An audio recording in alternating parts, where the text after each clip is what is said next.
Bueno, vamos a dar paso a la siguiente mesa sobre fake news y desinformación.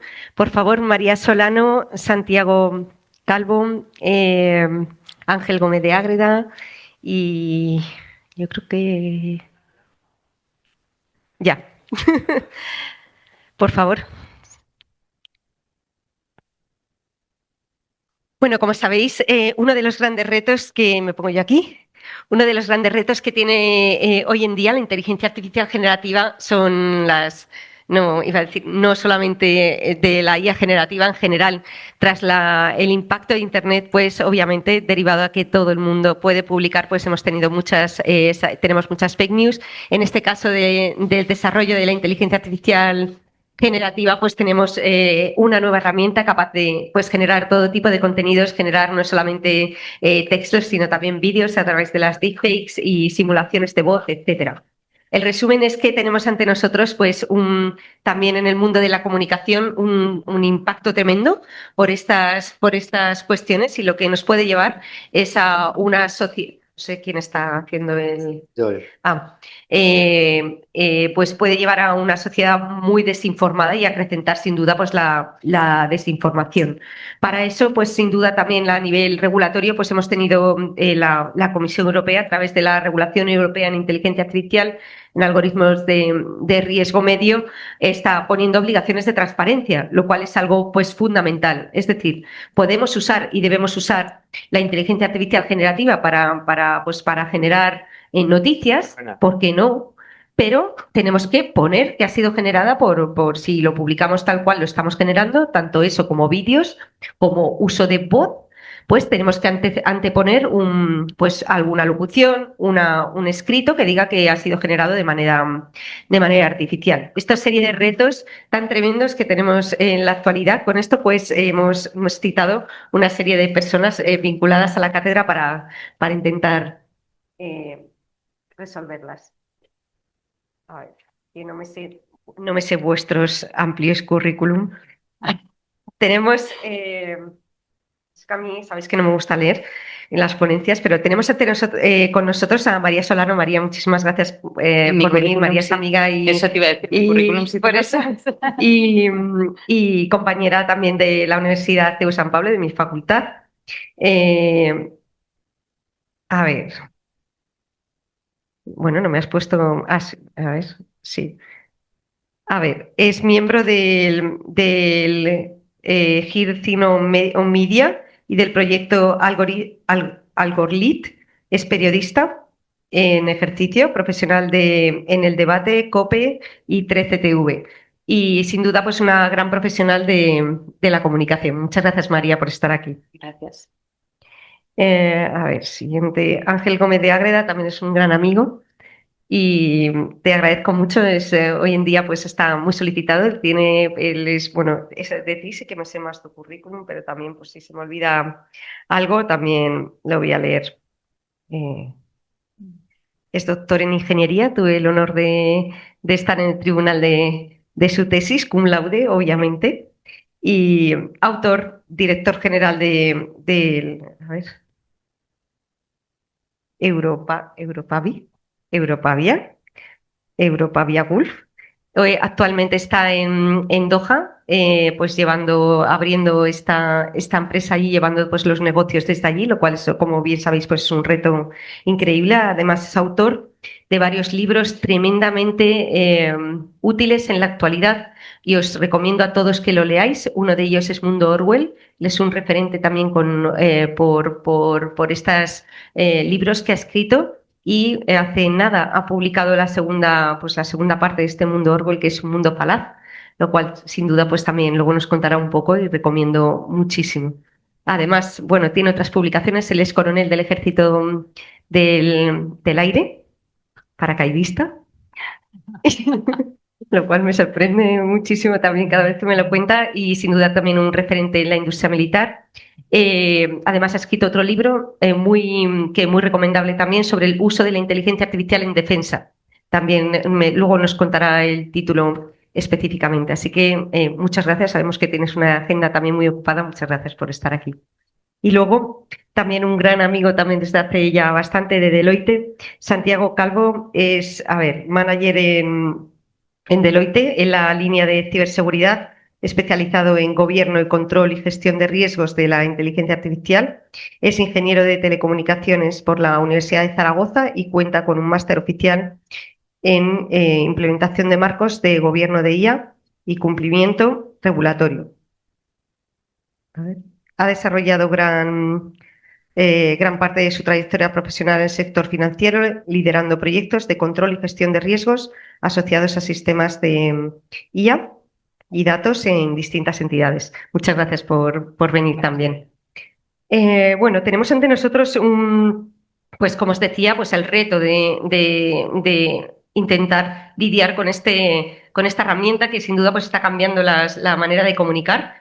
Y quería que en breve, porque esta mesa pues durará un poquito menos, media hora o así, que nos dierais primero una primera visión de vuestra, como en 5 o 6 minutos, sobre este impacto de la inteligencia artificial generativa, más allá de los prejuicios que hay sobre ellas teniendo como marco pues estas fake news y desinformación. María, si quieres Sí. empezar.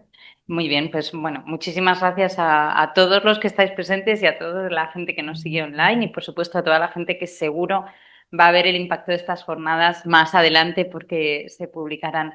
Efectivamente, en unas pinceladas, en 5 o 6 minutos, yo creo que además tenemos la suerte de que este panel es muy dispar, con lo cual no nos vamos a pisar los unos a los otros. Yo voy a hablar desde el ámbito del periodismo y desde el ámbito de la investigación en periodismo y en comunicación que estamos haciendo a través de nuestro grupo de investigación, Think on Media, y un proyecto del Plan Nacional, financiado con el Plan Nacional, que estamos metidos, que se llama Algorlit, que estamos precisamente trabajando la alfabetización mediática del algoritmo para que las personas que están sufriendo las consecuencias, digo sufriendo porque aquí vamos a hablar en cierto sentido de la parte más negativa, hemos estado hablando de la positiva, sufriendo las consecuencias de la IA generativa aplicada a distintos ámbitos, pues sepan realmente a qué se están enfrentando y puedan pararla, porque yo no he venido aquí a hablar de mi libro, que está muy feo, pero es verdad que en un libro que he editado recientemente, dedicado más a familias, muy divulgativo, ¿no? Una de las cosas que decía y que yo creo que se ha mencionado en alguna de las otras ponencias es que la clave, y yo creo que mis compañeros van a estar totalmente de acuerdo conmigo, es educar el pensamiento crítico, ¿no? Porque el gran problema de la IA generativa para mí, no solo en los niños y adolescentes, como veíamos antes en la ponencia, sino también en los adultos, es que estamos desarrollando un pensamiento acrítico. Estamos desarrollando un pensamiento acrítico porque tendemos a fiarnos más del criterio de la IA que de nuestro propio criterio. Y yo creo que ese es el gran reto al que nos enfrentamos. Y lo voy a enfocar desde un punto de vista que yo creo que es fundamental y además, bueno, pues estamos en un momento de la historia especialmente complejo y es que estamos ante una pérdida de verdad estoy tremendamente preocupada con este tema, pérdida de las opciones democráticas. Y lo digo totalmente convencida de ello, porque la democracia se basa, como todos sabemos, en la división de poderes, que viene, ¿no?, desde la separación de poderes en legislativo, ejecutivo, judicial, pero nosotros, que además estamos en el entorno de la Facultad de Humanidades y Comunicación, bien sabemos que hay un cuarto poder que es imprescindible para garantizar la democracia, que es la libertad de expresión que practican los medios de comunicación. Es fundamental. Sin el cuarto poder no funciona. A veces cuando utilizamos la expresión cuarto poder, siempre pensamos que es un poder horrible. No, todo lo contrario, es el poder que controla que los otros tres poderes están haciendo lo correcto. Y si no existe ese cuarto poder, el ciudadano no está suficientemente informado. Nos preguntan muchas veces, a ti también te habrá pasado, Idoia, ¿cómo podemos permitir que la prensa publique informaciones de casos judiciales que están sub judice, efectivamente, y que todavía no han tenido su resolución? Y yo siempre explico, gracias a Dios, porque si tuviéramos que esperar a que la justicia terminara sus procesos judiciales, podríamos votar equivocadamente a quien realmente ya ha demostrado no ser digno de ese voto. Con lo cual, la democracia necesita a este cuarto poder. Este cuarto poder, que es la prensa, se basa en un criterio muy adecuado que hemos estudiado durante años y años en las escuelas de periodismo, que es la decisión de la jerarquía informativa, ¿vale? Y eso siempre ha funcionado así. Es verdad que la jerarquía informativa, no hay nada nuevo bajo el sol, siempre dudaba muchísimo qué era lo más importante, lo más destacado, ¿no? Yo recuerdo como anécdota que cuando empecé de becaria y era la primera vez que el periódico en el que trabajaba saltaba a Internet.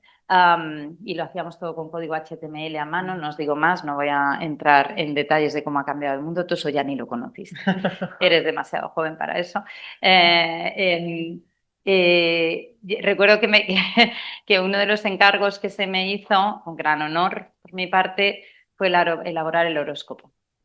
Eh, y entonces yo, pletórica becaria, decía, pero qué horror, el horóscopo, eso no le interesaba a nadie. Y me dijo mi jefa, te equivocas, es lo que más interesa en nuestra página web, es lo más leído, ¿no? O sea, que quiero decir que ya había, en aquella época en la que todavía no había IA generativa, ¿verdad? Una pulsión dentro de los medios de comunicación por dar aquello que no era de interés público, sino sencillamente de interés del público, ¿de acuerdo? Y al final es cierto que hay un comportamiento del usuario que sin intervención alguna de la IA generativa provoca pues, situaciones desconcertantes. El otro día, en plena guerra de Oriente Medio, en el periódico El Debate, la noticia más vista fue la bajada de precio de los huevos en Mercadona. Así es, la vida es así. A veces la bajada de precio de huevos en Mercadona puede convertirse en la noticia más vista del día por criterios que, por supuesto, tienen mucho que ver con la IA, pero no necesariamente la generativa. ¿Dónde veo yo el problema? El problema lo veo en que la IA generativa ha venido a darles a los periodistas una herramienta tremendamente peligrosa, porque es la herramienta que casi garantiza su éxito en redes sociales. Y sí que nosotros en las investigaciones que estamos llevando a cabo, sí que hemos visto que se produce un proceso muy perjudicial en el entorno digital, muy perjudicial para la democracia. Verán, es este. Yo trabajo en un medio tradicional, perdón, entendamos medio tradicional por prensa, radio, tele, digital, cualquier cosa llevada a web, pero no contemos por ahora con las redes sociales, ¿de acuerdo? Yo trabajo en un medio tradicional y entonces una serie de editores, ¿no? Los responsables establecen cuál es la jerarquía de los valores informativos de ese día, qué va a ir a portada, qué va a ir más arriba, qué va a ir más abajo, cuáles son las opiniones más rigurosas. Después se me cuelan los huevos de Mercadona, que no iban a portada, pero que de repente se cuelan, ¿no? Pero en principio esto es lo que yo establezco con un criterio periodístico basado como en principios éticos, rigurosos, ¿de acuerdo? Pero la IA me va informando y me va diciendo, oye, en redes sociales está funcionando esto. Entonces, ¿qué es lo que estamos empezando a ver? Que medios tradicionalmente serios y rigurosos, cuando hacen la traslación de sus contenidos serios y rigurosos, serios y rigurosos, no lo olvidemos, al entorno de las redes sociales, no están utilizando los mismos criterios de establecimiento de lo que se llama, lo que los cursis llamamos la agenda setting, ¿no? El establecimiento de cuál es la agenda de los temas que se tratan. De hecho, en las investigaciones que hemos llevado a cabo, demostramos claramente que en esa jerarquía de los valores informativos, a las redes sociales no llegan las noticias más importantes, sino las noticias más viralizables. No necesariamente virales, viralizables. Entonces, la consecuencia inmediata es que estamos viviendo un proceso en el que recibe la información que ha pasado por un filtro de IA generativa que decide qué es lo más relevante para redes sociales, se cree que está bien informado porque está siguiendo cuentas serias, ¿vale? Cuentas de medios que consideran serias, pero en realidad solo está recibiendo una parte mínima de esa información. Ese fenómeno se conoce como el fenómeno del News Finds Me Perception. Como yo ya recibo un volumen de información ingente, o sea, yo tengo hijos adolescentes, como los he oído ya. Mis hijos, por supuesto, que han recibido información de la guerra en Irán, seguro, pero mucha, muy virulenta, muy llamativa, muy escandalosa. ¿Han recibido toda la información? No, porque lo que no han recibido es la información sobre los gráficos de los precios del petróleo, por ejemplo. Es que eso se viraliza muy mal. Han recibido la información sobre las bombas, han recibido la información sobre el riesgo de que acaben con las desalinizadoras y el pobre Ángel se quede sin agua en Doha, porque es una realidad. Pero no han recibido información relevante sobre cómo funciona Naciones Unidas. No tienen ni idea de qué se está hablando en este momento en los despachos de la Unión Europea, porque eso no se viraliza. Entonces, la consecuencia inmediata es que ellos tienen sensación de estar muy bien informados y realmente están muy mal informados, porque solo están informados de la parte más anecdótica, espectacularizante, morbosa, llamativa de la realidad, pero no del trasfondo de la realidad. Y con esa sensación de estar muy bien informados, incurren en otro error garrafal, que para mí es el más grave o el que más va a afectar a la democracia en los años venideros, que es el que se conoce como nobody fools me perception. No, nadie me va a engañar porque ya tengo información, ¿no? Ellos son el gimbro de la información, porque ya lo tienen todo, porque han escuchado a 4 influencers. Entonces, eso es gravísimo porque genera un efecto en la población más joven o en la población no tan joven, muy adicta a redes sociales, que es que crean que no necesitan hacer un esfuerzo por buscar la información adecuada. Consecuencia inmediata, polarización, burbujas digitales, cámaras de resonancia en las que solo escuchan un mensaje, un único mensaje, el que ellos más veces han preferido, y dejan de aplicar pensamiento crítico. Por eso, cuando estaba preparando esta ponencia, la verdad que me ha surgido una idea que no he patentado todavía, pero si queréis la patentamos entre todos, que es el pensamiento acrítico, porque es lo que se está desarrollando en el entorno de la IA aplicada a los medios de comunicación. Muy bien, muchas gracias, María. Gracias. Santi. Qué maravilla, qué maravilla. Bueno, Sí, Sí, hola. perfectamente. Bueno, muchas gracias. Igual, Idoia, gracias a todos, ¿no? Tanto los que estáis aquí como los que estáis en virtual, por la oportunidad, ¿no? Y gracias, María, la verdad que presentación más chula, ha dejado el listón muy, muy alto. Yo quería hablar, ¿no? Y alineándolo también un poco con lo que comenta María, de un par de temas, ¿vale? Lo primero, lo has dicho muy bien, ¿no? Es decir, tenemos, bueno, hay una serie de riesgos, ¿no? que van asociados a, bueno, pues a todo lo que es este nuevo ecosistema de las deepfakes, ¿no? O sea, todas las fake news, pero muy acrecentado su impacto por la inteligencia artificial. De hecho, había pensado en empezar poniendo un par de ejemplos, pero ya María ha puesto unos muy buenos. Pero fijaros, lo voy a aterrizar un poco más bueno, pues a eso que hemos vivido, ¿no? Estos días decíamos, oye, en las últimas semanas yo pensaba, ¿qué cosas hemos vivido que han generado, como decía María, muchísima viralización, muchísimo impacto social, ¿no?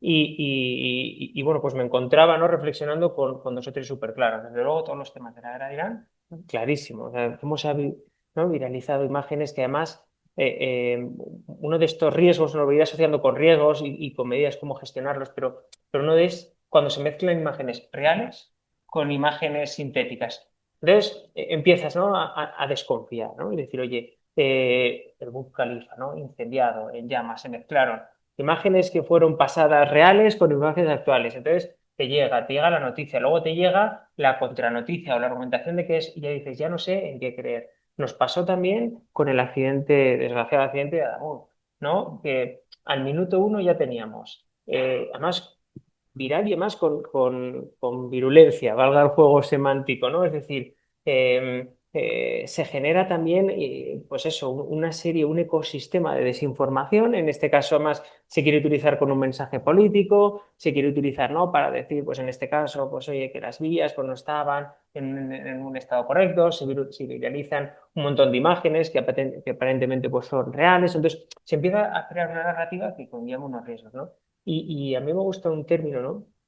En este contexto, ¿no? De la desinformación, de las fake news, de los deepfakes, que es el agotamiento, ¿no? de la información. Yo creo que estamos todos saturados. Y a mí me pasa personalmente, con estas noticias me ha pasado, supongo que nos habrá pasado a todos que estamos aquí, que entras, oye, llegas al trabajo, ¿has visto lo de Irán? ¿Has visto lo de Amud? ¿Has visto lo de el Ayatolá también? ¿No?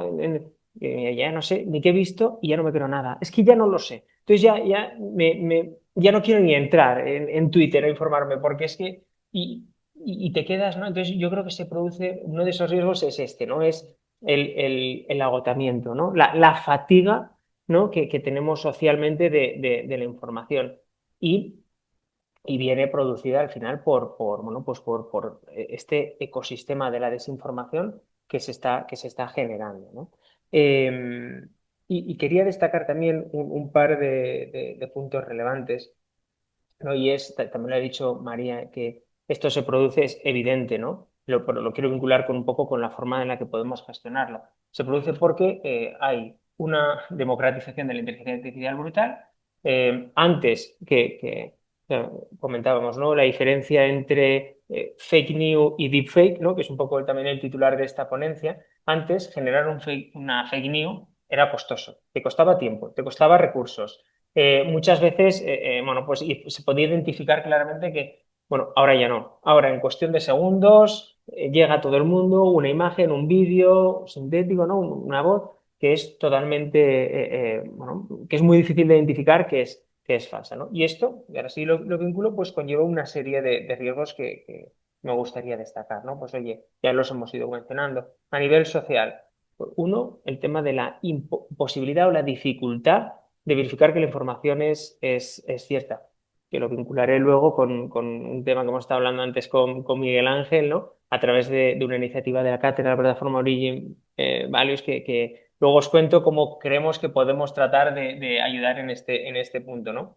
Lo que acabamos de comentar, que he hecho mucho énfasis en eso, la erosión progresiva de la confianza, por desgracia, en los propios medios de comunicación y entonces, claro, al final, que hasta los propios medios en alguna ocasión también han podido ser víctima ¿no? De la circulación de alguna de esta información que se ha acabado publicando, ¿no? También tiene un riesgo a nivel político, ¿no? Políticos o económico, pues oye, se utiliza para campañas de desacreditación, bueno, a día de hoy se puede generar información de cualquier persona en cualquier contexto y de nuevo pues ya no sabemos qué creer y qué juzgar, ¿no? Y en definitiva, y por no enredarme más en los riesgos, esa saturación y esa fatiga, ¿no? de la información. Entonces, oye, ¿cómo se puede gestionar esto? A mí me gustaría destacar dos bloques, ¿no? Por un lado, que entre este contexto tenemos que la pregunta no solo es cómo podemos gestionar estos riesgos, sino cómo tenemos que empujar a las empresas a tratar de anticiparse a ello, ¿no? Es decir, ¿qué tienen que hacer las organizaciones? Nosotros, pues desde Deloitte nos dedicamos a esto, ¿no? Nos dedicamos a implementar modelos de gobierno, modelos de control de la inteligencia artificial que ayuden a, bueno, pues garantizar que se hace un uso ético y responsable, a implementar, pues, modelos o sistemas de evaluación de los riesgos de la inteligencia artificial y medidas que lo controlen, a implementar las adecuadas medidas de transparencia, de supervisión humana, ¿no? Que te ayuden a gestionar esa inteligencia artificial para que tú tampoco, pues, para que las organizaciones mitigar un poco el riesgo a exponerse, ¿no? A generar esa información que muchas veces puede llegar a ser de forma, bueno, que ni siquiera tienes la voluntad de hacerlo, pero eres víctima de ello por no tener un adecuado modelo de gestión. Y luego, por último, por terminar, se nos ocurre también con Miguel Ángel, ¿no? Y vinculándolo con la propia cátedra y una de esas iniciativas, esa plataforma Origin Values maravillosa que ha desarrollado el señor Miguel Ángel y que ayer os contó en su ponencia, ¿no? Que tiene, bueno, pues un montón de casos de uso, pero que se centra, y aquí Miguel Ángel, si digo algo incorrecto, me corriges por favor, pero sobre todo nos ayuda a hacer pruebas de estrés a los diferentes modelos que hay ahora mismo, ¿no? Pues un montón de modelos de Google, vamos, de Anthropic, de OpenAI, etcétera. Todos los modelos que tenemos hoy en día en el mercado, pues podemos hacer pruebas de estrés, ¿no? De diferentes ámbitos. Oye, ¿cómo piensan a nivel político? ¿Cómo piensan a nivel social? Y una de esas aplicaciones hemos pensado que podría ser ¿vale? Que son dos grandes aplicaciones. Uno, vamos a hacer una prueba de un stress test, ¿no? De estos modelos, de cuando yo les pido que me generen algo que evidentemente es falso, que puedan, ¿cómo se comportan? Oye, lo van a analizar, me lo van a generar y ya está, me van a poner una marca de agua, me van a advertir de que esto no se puede hacer, de que está pidiendo la generación de una información que no es lícita, que no es legítima, que es falsa. Y luego otra vía, ¿vale? Porque esta es la proactiva que pueden hacer estos modelos y luego es la de la evaluación, la reactiva. Es decir, oye, si yo le paso un modelo, porque es la medida que tenemos para protegernos, ¿no? Yo le paso al modelo una fake news que yo sospecho o que quiero que me valide qué capacidades tienen para analizar si es algo inventado, algo sintético o es real, ¿no? Yo creo que es una iniciativa que, vamos, le vamos a tratar de impulsar porque yo creo que el output puede ser súper chulo y súper útil para la sociedad. Y esto quería contaros. Muchas gracias. Desde luego apoyamos desde la cátedra esta última iniciativa, me parece muy interesante y a por ello. Bueno, Ángel, es tu turno. No sé qué decir, ya me lo han pisado todo. Ya me lo han pisado todo. Lo dudo. Pero, No va a ser, Ángel, pero seguro que no. pero me voy a vengar. Me voy a vengar, voy a hacer de algoritmo y voy a sacar el titular de la intervención de María. María Solano piensa que Naciones Unidas funciona. No has dicho cómo funciona Naciones Unidas, ¿no? María Solano piensa que Naciones Unidas funciona. Naciones Unidas hace tiempo que ya no funciona. María Solano, que estudió Relaciones Internacionales, de las pocas cosas que aprendió en Derecho Internacional y Relaciones Internacionales fue que Naciones Unidas no funciona. Efectivamente, claro, por eso la noticia sería María Solano sigue piensa creyéndose que todavía Naciones Unidas funciona. ¿Y por qué no funciona? ¿Por qué no funciona? Porque el modelo que había se ha quedado obsoleto y se ha quedado obsoleto porque han pasado 80 años del mismo modelo y porque han cambiado muchísimas cosas desde la descolonización, desde la aparición de la inteligencia artificial que está favoreciendo la acumulación de poder en una serie de personas. Es decir, favorece a los autócratas porque les da mucho poder personalizado a ellos, les permite hacer por sí mismos cosas que antes necesitaban un equipo entero, un legislativo, un judicial, al cuarto poder, absolutamente fundamental, estoy totalmente de acuerdo. Ahora lo pueden hacer ellos. Donald Trump se crea Truth Social para sustituir al cuarto poder, para suplantar al cuarto poder, curiosamente. Entonces, esa capacidad que te da la inteligencia artificial de tú solo hacer la labor entera que antes hacían los cuatro poderes, se ha cargado el sistema de alguna manera, o ha contribuido mucho, por lo menos, a cargarse el sistema, ha favorecido a los autócratas por un lado y ha eliminado esa separación de poderes de la que hablabas o la ha diluido mucho. Sí, ahora hay mucho más control y mucha más centralización normalmente en los ejecutivos, ¿no? Entonces, en realidad la inteligencia artificial ha cambiado el sistema de gobernanza mundial, incluso, y la inteligencia artificial generativa muy en concreto. Y hablabas de otro tema que era lo primero que quería tocar yo, que es el tema de la alfabetización digital y de la conciencia sobre, en especial sobre los temas de la desinformación. Los países punteros ahora mismo en educación, en desinformación, son Finlandia y Taiwán. Casualmente tiene frontera con Rusia y con China.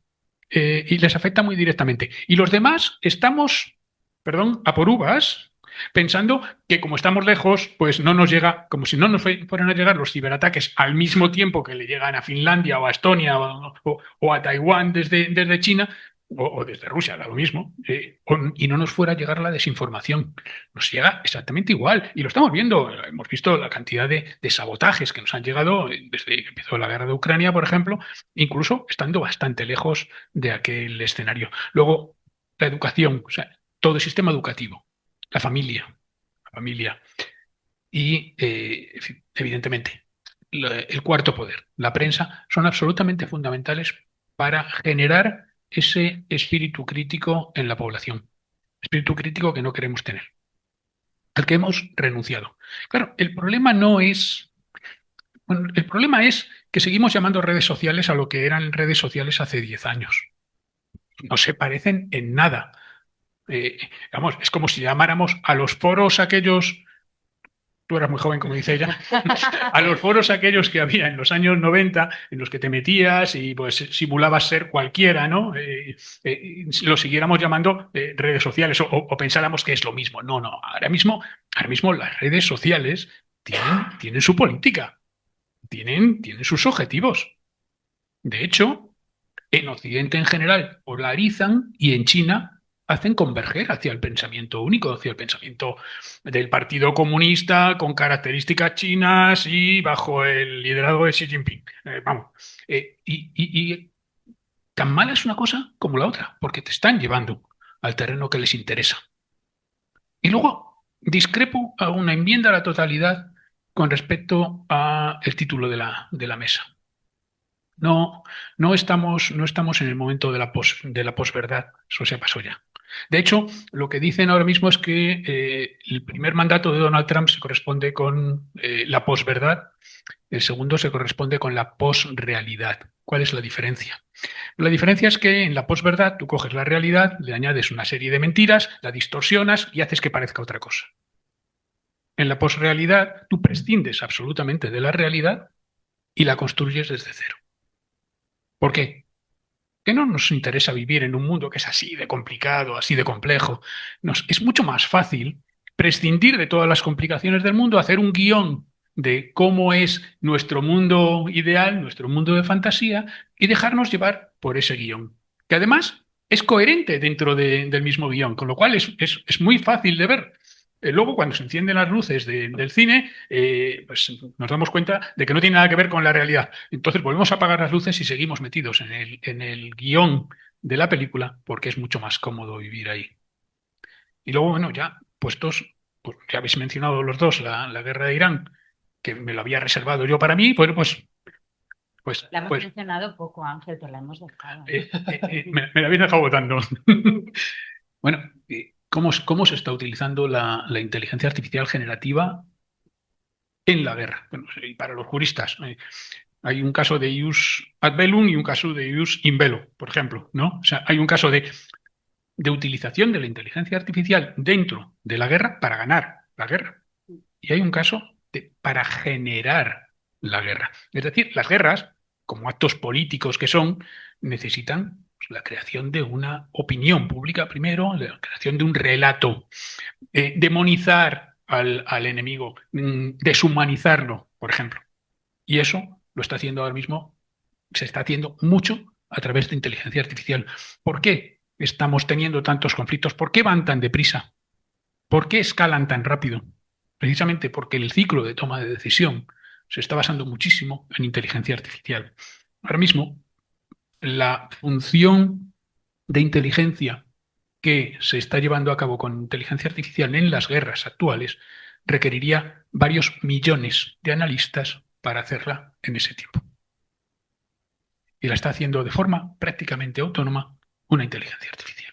Eso acelera muchísimo los ritmos. El otro día salía en la prensa que de 21 veces que le habían preguntado a diferentes modelos de lenguaje que jugaran un juego de guerra, ¿no? En 20 había acabado en guerra nuclear. ¿Por qué?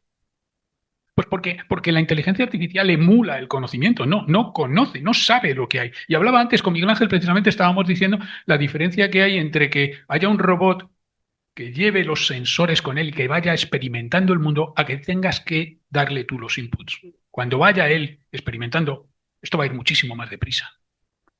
Y no me interesa que sepa, antes estábamos hablando de que sepa, que lo estabas comentando, ¿no? Que sepa hacer la comida, que sepa lavar los platos, tal. Da lo mismo, simplemente con que tenga sensores, la capacidad de aprendizaje que tiene el sistema es tremenda por la corporización de esa inteligencia artificial. Y ahí es donde va a venir una parte importante de lo que nos viene por delante. Y después la que considero clave va a ser los interfaces entre la máquina y el humano.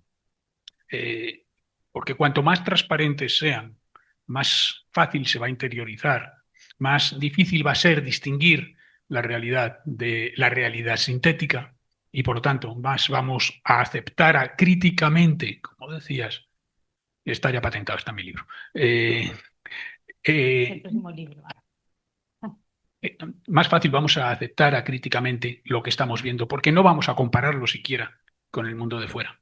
Vamos a ir con el móvil por la calle, vamos a ir mirando Google Maps y nos da lo mismo que ponga dirección prohibida porque vamos a seguir adelante porque no vamos a mirar hacia afuera.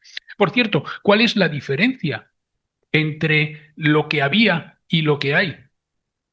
La diferencia es que antes Google Maps nos decía cómo llegar al restaurante al que queríamos ir. A donde estamos yendo es a que Google Maps te diga a qué restaurante vayas y te diga lo que vas a comer. Y después te lleve, efectivamente. O sea, lo que estamos... Efectivamente. Pero eso lo hace ella. O sea, llevarte por donde quieres lo hace ella. Pero te va a decir a dónde vas. Es decir, lo que estábamos haciendo hasta ahora era externalizar con las máquinas nuestra fuerza física. Después hemos externalizado nuestra capacidad intelectual y ahora estamos externalizando nuestra voluntad. Y eso es lo realmente grave, nuestras emociones y nuestra voluntad. Cuando no somos nosotros los que marcan el objetivo de hacia dónde vamos, hemos perdido nuestra dignidad humana y hemos perdido nuestra agencia que comentabas antes, efectivamente. Ese es el verdadero peligro. La utilización en las guerras ahora mismo se está utilizando para muchísimas cosas. para dirigir sistemas autónomos letales, los famosos robots asesinos, para toma de decisiones, para logística. Se está utilizando para prácticamente todo en la guerra, pero a mí me preocupa, sobre todo, y ahí voy a discrepar con lo que se ha dicho antes, no me preocupa tanto el grado de autonomía que le des a las máquinas como el grado de autonomía que tiene que retener el ser humano para seguir siéndolo. ¿Ya? Madre mía, muy bien. Nos has dejado ahí pensando. Gracias, Ángel. Gracias a los tres.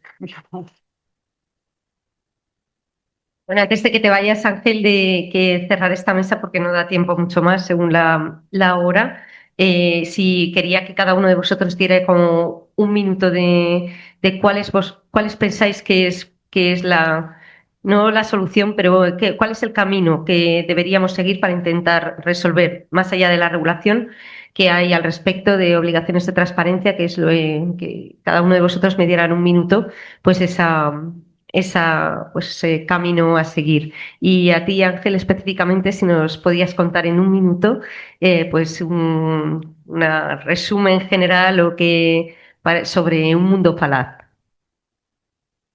Muchas gracias, efectivamente. Bueno, nada, bueno, básicamente no es una continuación de Mundo Orwell. Mundo Orwell lo escribo en 2019 y intenta hacer una perspectiva de cómo iba a ser el mundo en los próximos 5 o 10 años. A los pocos meses de publicarse llega la pandemia, se acelera todo muchísimo, llega la guerra de Ucrania, se acelera todo muchísimo. Ahora mismo prácticamente me temo casi todo lo que había en Mundo Orwell, si no todo, está ya cumplido. Era el momento a lo mejor de ver, con este cambio de posverdad a posrealidad, de ver hacia dónde podemos estar yendo y qué actitud tenemos que tomar al respecto. Entonces hablo en el libro, evidentemente está parafraseando Un mundo feliz de Aldous Huxley. De hecho, los capítulos son alfa, beta, gamma, delta y epsilon, las categorías sociales que aparecen en la novela. Y hablo de 3 temas principales. Lo primero, el concepto de verdad, de realidad, de desinformación, de mentira. En el segundo, de la utilización de la inteligencia artificial en estos conceptos y en otros en general. Y en tercero, hablo de geopolítica, de cómo se está llevando a cabo esta competición global entre las grandes potencias, no incluyendo Europa, entre las grandes potencias en relación con la inteligencia artificial y en relación con la autonomía estratégica, que tiene mucho que ver con la autonomía tecnológica e industrial. Y por contarte también el tema de cómo creo que podemos salir de aquí, pues evidentemente la única opción es fomentar el esfuerzo personal. Fomentar el esfuerzo personal en la obtención de las fuentes. A mí me gusta decir que quiero consultar las agencias de noticias, los despachos de las agencias de noticias. Los adjetivos ya los pongo yo. A mí dime 17 muertos en tal provincia. No me digas masacre, no, dime, dame los datos, dame muchos datos de muchas fuentes, déjame analizarlo a mí, déjame llegar a una conclusión por mi parte. Lo segundo, hacer el proceso de integrar esos datos y de sacarles un sentido.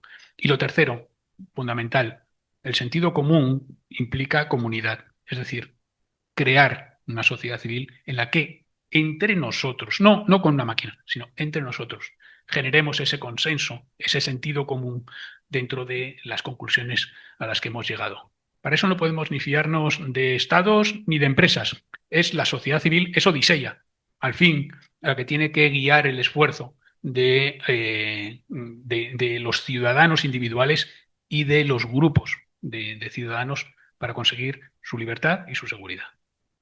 Bien, Ángel. Sin duda os recomiendo este libro, tanto Un mundo feliz, tanto Un mundo falaz como Mundo Orwell. Enhorabuena por la publicación.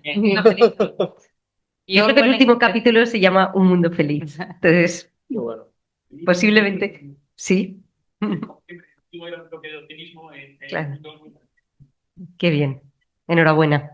María. Voy con titular, ¿vale? Para que vayas Buena periodista. recojas tiempo. Ahora me has citado tú, Ángel. Porque es que cuando nos ha dicho que hiciéramos el resumen, os prometo que estaba aquí apuntado, ¿vale? No hay mentira, ni trampa ni cartón. Y O sea, la solución para mí, clarísima, es vencer la pereza. Él lo ha puesto en bonito, hacer valorar el esfuerzo, ¿no? Mirad, he estado trabajando estos días un documento muy largo, pero muy interesante, que os recomiendo muchísimo. Hay un gran español detrás, el padre Javier Prades, un documento de la Comisión Teológica Internacional, acaba de publicar el Vaticano, y merece de verdad la pena. Entiendo que no os lo vais a leer, pero se lo dejáis a la IA y que os saque los 10 puntos principales, que va a ser fantástico, ¿vale? Y el documento se llama Quo Vadis Humanitas. Y entonces, bueno, ya sabéis que este Papa, el Papa León XIV, pues está muy concienciado con estos temas. Vamos, ya es Vox Populi que la próxima, bueno, es que me dedico a estas cosas de la información religiosa, pero ya es Vox Populi que la próxima encíclica va a ir sobre esto. Este tipo es a carta cabal, sabéis que es matemático, con lo cual estoy convencida de que es un especialista, entre otras cosas, en cómo funciona el algoritmo y que no dará puntadas sin hilo. Bueno, pues en esta Quo Vadis Humanitas, en el fondo, lo que nos viene a plantear es que lo que hay que recuperar para no caer en la red de la inteligencia artificial es en la inteligencia natural, ¿no? Entonces yo creo que ahí tenemos que hacer un llamamiento enorme a las virtudes humanas. Es que es tan fácil como eso, porque al final los grandes problemas en los que, perdonad que suena un poco moral y un poco cursi, pero los grandes problemas que están derivando de la inteligencia artificial, de la aplicación perversa de la inteligencia artificial, son los grandes pecados capitales, sino es que no hay otra cosa. Entonces, detrás lo que hay es avaricia, soberbia, pereza, lujuria. ¿Cuántas veces la hemos visto? Entonces, al final, si nos vamos a las bases del fundamento de lo que es antropológicamente el hombre, si el hombre desarrolla sus virtudes, no caerá en las redes perversas de la inteligencia artificial y la usará para hacer el bien. Así de fácil, así de sencillo. Es volver al jardín del Muy Edén. bien, María, muy buena lección. Pues yo voy a intentar complementar vuestra visión, ¿no? Muy puesta en el foco sobre todo de la responsabilidad personal en los terceros, ¿vale? Es decir, porque al final yo creo que está muy bien, pero no todo el mundo tiene esa capacidad. Voy a poner un ejemplo muy rápido. Yo tengo un familiar que casi es víctima de una estafa a través de un vídeo con voz de una persona que le pide, y es un señor pues ya mayor, un tío ya mayor, más de 70 años, y yo le dije, bueno, pero ¿no ves que es obvio que es una inteligencia artificial? ¿Pero qué es una inteligencia artificial? Me dijo, y entonces me dio un shock y sales al mundo fuera de estos círculos, y es que la gente todavía no sabe qué es la IA. Entonces, yo le doy tres pilares. Hemos hablado de las personas, yo voy a hablar lo primero de los gobiernos. Y vamos a invertir nuestros impuestos y los recursos en cosas que merezcan la pena y que hagan una labor social. Vamos a hacer campañas, que no haya una sola persona que no sepa a día de hoy qué es la IA y que está expuesto a amenazas, a riesgos de la inteligencia artificial. Vamos a hacer campañas, ¿vale? De educación digital y de alfabetización, ¿vale? Y establezcamos marcos de control y transparencia, ¿vale? Por otro lado, los medios de comunicación, lo mismo, ¿no? Más de lo mismo, exactamente la misma responsabilidad, reforzar la verificación, reforzar los estándares de validación, ¿no? De la información que se publica y, ¿por qué no? Pues también promover artículos que informen, que lleguen a las personas, ten cuidado, campañas, ¿no? Campañas de concienciación, sobre todo para aquellos que están más lejos a nosotros, ¿no? O sea, lo pone mi manager de Deloitte, en ciberseguridad, no sé qué, pues me puedo comer algún phishing, pero quizás es más improbable. Pero una persona de 70, 80 años que ya tiene acceso al Facebook, al WhatsApp y tal, le va a llegar y está más desprotegido. Entonces, oye, concienciémonos con eso. Y luego, por supuesto, ponerla también en los terceros, en las plataformas tecnológicas, la responsabilidad. Oye, un buen etiquetado, una buena detección de ese contenido sintético.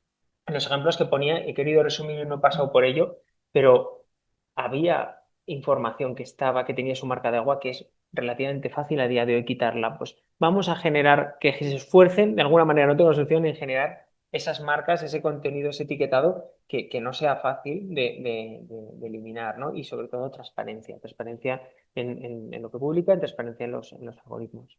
Muy bien, muchísimas gracias, Santi. Muchísimas gracias a los tres. Ha sido un honor contar con vosotros. Gracias en esta mesa tan increíblemente interesante. Gracias.